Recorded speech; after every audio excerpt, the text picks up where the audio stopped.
back to On the Volley, the Celtic edition. Yes, finally, the World Cup is practically over. The third and fourth place playoff they're playing now, and the finals tomorrow. But what we're interested in is the Scottish Premiership is back in action. And Celtic today were away to Aberdeen. Now, unfortunately, I didn't get a chance to watch the game. So I don't want to be a fraud. I don't want to, do say my piece. Okay, I didn't see the game. I watched the highlights when I get a chance. I finished work, got smashed at work. Just really, really busy. Last weekend before Christmas, I'm here, and luckily my boy Patrick watched the game, and he's going to give us our thoughts. Okay, his thoughts, sorry, and his view on how the game went. So over to you, son. It was a poor game. Shah, you didn't miss much in terms of entertaining football, but like we've seen in this season, in the early part of the season, we struggled to get behind teams that defend deep, and Aberdeen defended deep today. I mean, seriously deep, really deep. They had a game plan where they would try and hit us in the break. They didn't hit us in the break very often. They had a few chances, a couple in the first half, free kick, and at the latter stages they had a couple of chances where you thought they might get something out of this game. But we got the goal, with minutes to go, with Calmac coming back first time since October, got the goal, long range effort, threw a lot of bodies, which all the attempts were today. Threw a lot of bodies because Aberdeen defended well and they defended in depth. And that's what I can say. But particularly after how the Huns did last night, against Hibs, 2 nights ago against Hibs, we're 2-1 down, came back 3-2.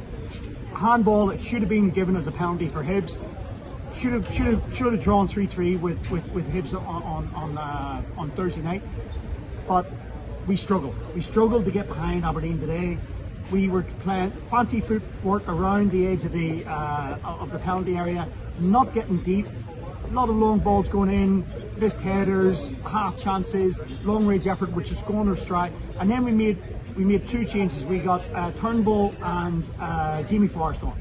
And I thought, here we go. Jamie Forrest, 30-yard effort, wasn't it? It ended up being a Cal McGregor 20-yard effort, through a sea of bodies into the far corner, and that saved us. And the bar erupted, and we knew, because to go from 9 points to 7 points, with playing them in 2 weeks' time, would have been difficult for us, with the momentum swinging towards Rangers. So that goal was massive for us today, absolutely massive.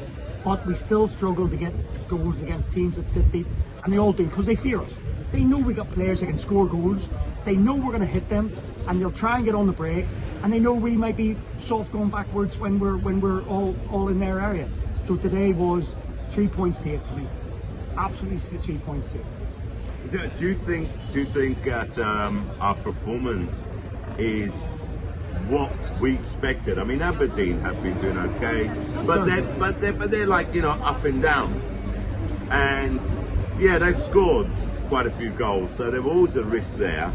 But they've also let in quite a few goals. Now, I don't know how many goals. Like I said, I've just come back from work. I haven't really researched it, but I do know they're on the up. And but I expected a dominant performance, and I expected us to score at least 2 or 3 goals against them, which we've done in the past, yeah? Which we've done in the past, but predominantly is a difficult place for us to go to. It's a very difficult place for us in recent years to go to. We always struggle up there. It's not like 12 years ago. I remember when we beat them 7-1 at the Chaudhry, 7-1, was it 10, 12 years ago, when we put them to the sword. But listen, Rangers go there on Tuesday night. Yeah. And I hope they play the same, defensive, attacking football they do against Rangers on Tuesday, because they might get something against Rangers on Tuesday. And that'll swing the ball back into our place and swing the momentum back to us. Looking forward to the 2nd of January, which we all are.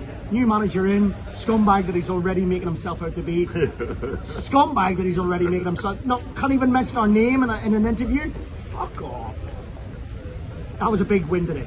Massive win with minutes to go, and let's push on from there, and let's break these teams down better than we have been for this season so far, albeit with the 5-week break that we've just had. With Calmac back, with the full team back, we can push on and get points, and then go to Murdoch on the 2nd of January and get points there. I completely agree with everything you're saying there. I expected 2 or 3 goals, like I said. Okay, but that's the heart speaking. My head said it was going to be a hard game, and it was hard. But even up until the last minute, because I was watching the results on my phone. Yeah, even up until the 88th minute, I knew we were going to score. Okay, because that's us. We never stopped. Now the question I'm going to ask you is, who are the standout performances? Okay, and who are the performances which were poor, if you like?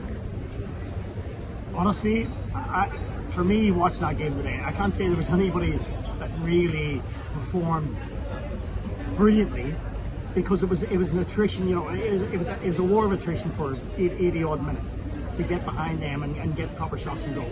Jota was round the left. You had the midfield played well. Bloody O'Reilly had, I can only remember two shots he had, and then the commentator said he's had 35 shots this season and not scored once, which I find hard to believe. Now 35 shots and scored one. And scored one, yeah. So he's had more shots on or off target, I don't know, than any other player, certainly with Celtic this season, and not scored a lot of goals. So that's a player right there. But I think today, because Cal McGregor was back, I think O'Reilly was able to push forward more than he had been in November when Cal McGregor was out of the side. Because Cal McGregor's there behind him, he's able to push forward and be more of an attacking midfielder than had been when McGregor was out of the side. But today, I don't see anybody as being standout today. Put it this way, there was some defensive errors that almost let Aberdeen in. I think it was Carlton Vickers that did a pass back to Joe Hart, almost let the Aberdeen in to score a goal. And so there was a couple of nerve-wracking moments, and after we scored, they had a couple of half chances where they pushed forward against us because they had to. But today, I wouldn't say there was anybody that really covered themselves in glory. But we're all coming back after the break. We're all getting back into professional football at this level. So let's see how we go. Let's see how we go on Wednesday night, and particularly let's build our momentum up until the 2nd of January. Okay, so not a great game, but a great result. Yes, no, I'm happy with the result. Wonderful result.